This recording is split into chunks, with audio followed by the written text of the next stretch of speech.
ES Audio. From the Evening Standard in London, I'm John Weeks, and this is The Leader. London drivers, you already have to deal with the congestion charge and ultra-low emission zones. But what if all that was scrapped and replaced by a pay-per-mile system?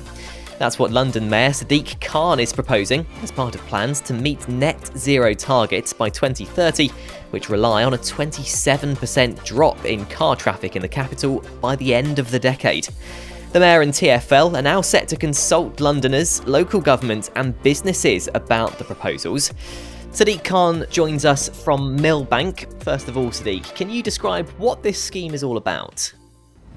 What we've published today is an independent report which sets out how we get to net zero carbon by 2030. And it's both a wake-up call to the government, who need to give us more support, both powers and funding, but also it means us Londoners can't simply wait for the government cavalry to arrive. We've got to take action if we're going to make progress towards net zero by 2030. So I've asked TfL today to start working on two things. One is, what can I do in this mayoral term to make even more progress in reducing car journeys in London? They'll be looking at 4 different schemes. And secondly, what can TfL do in the medium to long term about moving us towards a smart road user charging scheme to replace the congestion charge, the ultra-low emission zone, the LEZ, with one simple scheme where people pay per mile depending on what time of day they drive, what their vehicle is, what the alternatives are to driving their car, and so forth. As you say, the technology is a couple of years away from being able to actually charge drivers per mile. Do you know what it would look like, though, and how it might work? We're going to make sure we explore all the innovations across the globe. Just imagine the jobs we could create by making real progress on net zero carbon, not just in relation to the technology around smart road user charging, which we could then export and make revenues from, but the heat pumps are going to be made.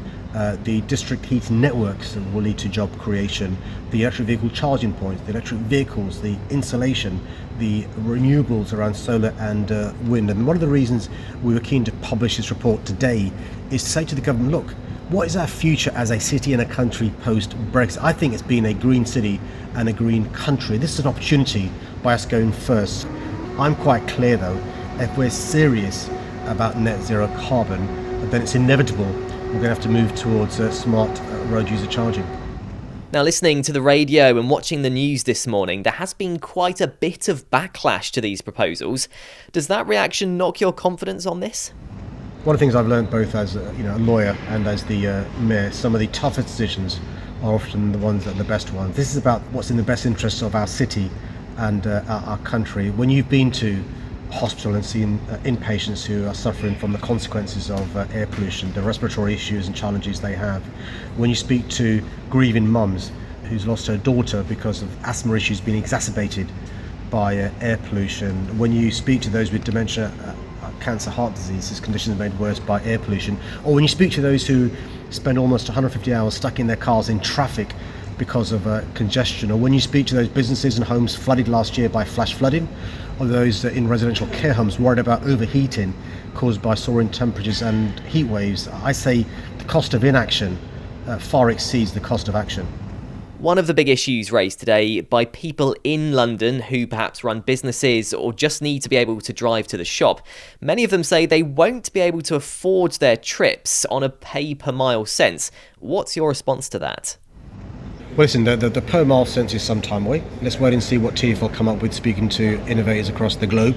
In relation to the options for this mayoral term, let's wait and see what TfL come up with in relation to the options they've been given by the independent experts. I'm quite clear, we've got to make sure we engage, we consult, we have impact assessments, but also have the appropriate discounts and exemptions, particularly to help those who are poorer Londoners, small businesses, charities, and those who are disabled. It's really important we take them with us. Why? Because one of the reasons why I'm so passionate about these policies is because for me it's an issue of social justice. It's the poorest Londoners, least likely to own a car, who suffer the worst consequences from air pollution. And by the way, those who drive infrequently the worst consequences of congestion. I want to free up our roads for those who need to be driving, whether you're an electrician or a plumber, a taxi driver or a charity that needs to be driving, rather than you being stuck behind somebody who doesn't need to be driving. Okay, so you're not steadfast on the pay-per-mile strategy. There is a bit of room for manoeuvre, is there? No, I think it's inevitable that that's the direction of travel. I think it's simply not possible to do that in the next 2-3 years. The technology is simply not there. So I understand the proposal could include charging people coming into London. Are you concerned that might deter people from coming to the city and potentially affect the economy in the capital? Well, look, TfL are looking at 4 separate options in relation to what we can do to make further progress to reduce car journeys. One of them is a Great London boundary charge, because we know that often the congestion in London, which leads to poor air quality, is because more vehicles coming from outside London. So one of the options they're looking into is whether there's a scheme that can be devised to charge those from outside our city who come into our city and cause problems relating to congestion. Query, can some of those journeys be transferred to public transport? And that's one of the things the TfL will look into before any scheme is recommended to me in relation to going forward. There'll be a full impact assessment, proper engagement, proper consultation, and also looking into what discounts and exemptions we can give, and then I'll decide which of the 4 schemes we go with, but that is one of the 4 schemes we're considering. For a lot of people today, it'll be a case of they'll see the headline, Londoners to be charged to drive per mile in the city.